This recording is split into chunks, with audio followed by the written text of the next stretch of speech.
Khát nước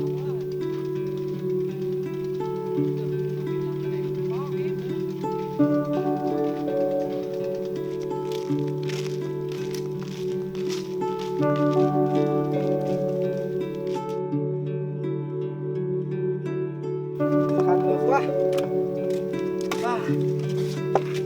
Đi kiếm còn cái nhân mà cũng khát nước nữa. Ủa sao lại nước hết rồi con? Ủa trời ơi nước khô hết rồi. Thì chúng ta sẽ đi đi.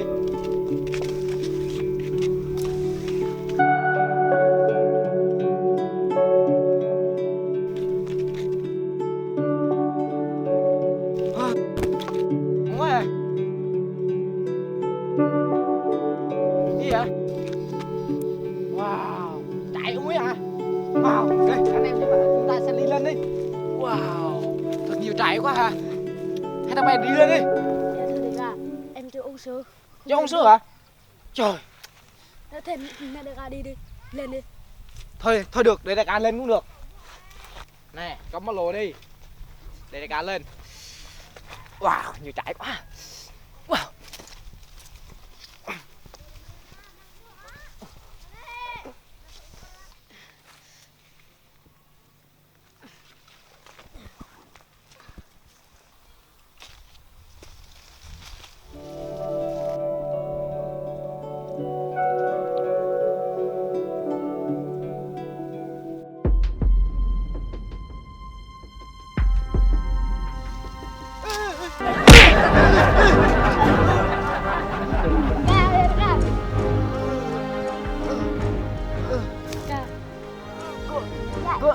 Gọi bác sĩ đi. Dạ em là bác sĩ.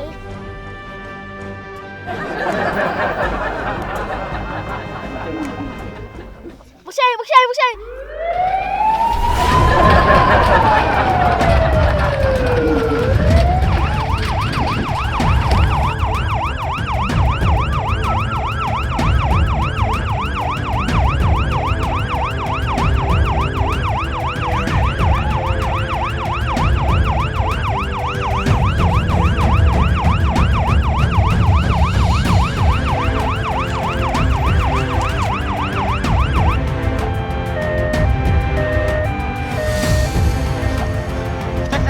Tới rồi, đánh ra, nắm tròn.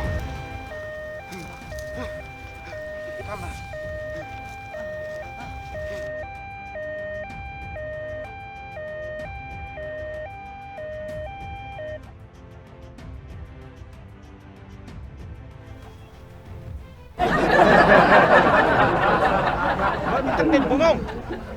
Vẫn bị thất tình đúng không? Ồ, bị thất tình rồi.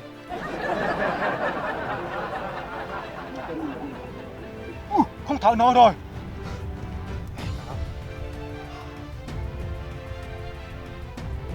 Con ao nhiều này, con tin đi. Con tin. Con quỷ rồi. Con cứu nhanh, con quỷ rồi.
Khám đã.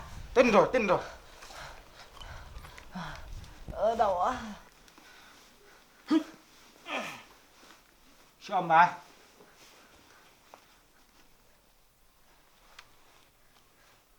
Đau ở đâu? Đau xung quanh mặt trời.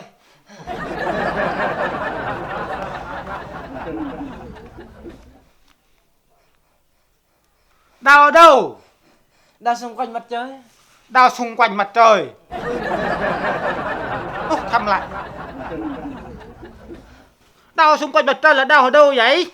Đau chỗ này nè. Cái này bác sĩ con cái nó mới chữa được. Sướng quá, nó cho mình về tới nhà luôn.